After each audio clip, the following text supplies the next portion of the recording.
ലൈംഗിക പീഡന കേസിൽ ജനതാദൾ എസ് നേതാവും എംഎൽഎയുമായ എച്ച്.ഡി. രേവണ്ണ കസ്റ്റഡിയിൽ.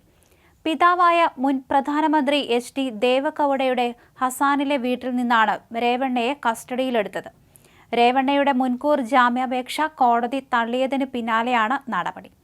പ്രത്യേക അന്വേഷണ സംഘം രേവണ്ണയെ ബംഗളൂരുവിലേക്ക് കൊണ്ടുപോകും.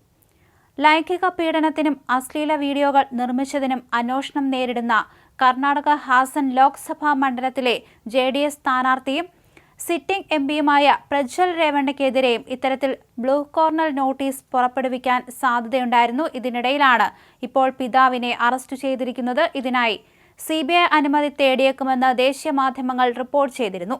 നിരവധി ലൈംഗിക പീഡന പരാതികൾ ഉയർന്നതിന് പിന്നാലെ പ്രജ്വൽ ജർമ്മനിയിലേക്ക് പറന്നിരുന്നു. പ്രജ്വൽ രേവണ്ണ 400-ലേറെ സ്ത്രീകളെ പീഡിപ്പിക്കുകയും 3000-ലേറെ അശ്ലീല വീഡിയോകൾ നിർമ്മിക്കുകയും ചെയ്തിരുന്നു എന്നാണ് പരാതി. അതിനിടെ പ്രജ്വൽ രേവണ്ണയ്ക്കെതിരെ കൂടുതൽ പരാതിയുമായി നിരവധി പേർ രംഗത്തെത്തുകയും ചെയ്തിരുന്നു. രാഷ്ട്രീയ പ്രവർത്തകയായ യുവതിയായിരുന്നു പുതിയ പരാതിയുമായി രംഗത്തെത്തിയത്.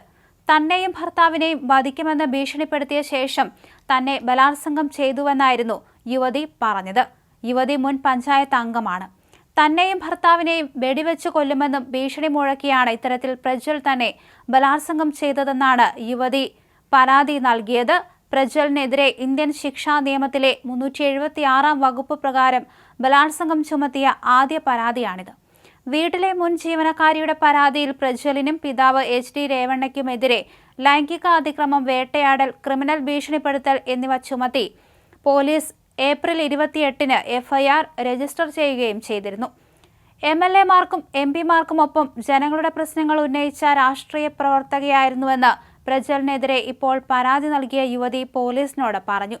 കോളേജ് വിദ്യാർത്ഥികൾക്ക് ഹോസ്റ്റൽ സീറ്റ് ലഭിക്കുന്നതിനായി 2021-ൽ പ്രജ്വലിന്റെ ഹാസനിലുള്ള MP ക്വാർട്ടേഴ്സിൽ പോയിരുന്നുവെന്നും ഈ സമയത്താണ് പീഡനത്തിനിരയായതെന്നും യുവതി പരാതിയിൽ പറയുന്നു.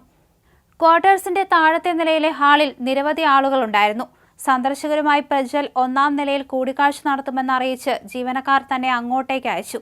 മറ്റ് സന്ദർശകരെ പറഞ്ഞുവിട്ട ശേഷം പ്രജ്വൽ തന്നെ കിടപ്പുമുറിയിലേക്ക് കൊണ്ടുപോയി വാതിലടച്ചു.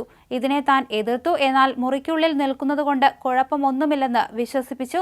തുടർന്ന് തന്റെ ഭർത്താവ് കാരണമാണ് പ്രജ്വലിന്റെ അമ്മയ്ക്ക് നിയമസഭാ തെരഞ്ഞെടുപ്പിൽ സീറ്റ് ലഭിക്കാതിരുന്നതെന്ന് അദ്ദേഹം പറഞ്ഞു. ആവശ്യമുള്ള കാര്യങ്ങൾ സംസാരിച്ചില്ലെങ്കിൽ ഗുരുതരമായ പ്രത്യാഘാതങ്ങൾ നേരിടേണ്ടി വരുമെന്ന് ഭർത്താവിനോട് പറയാൻ തന്നോട് ആവശ്യപ്പെട്ടു.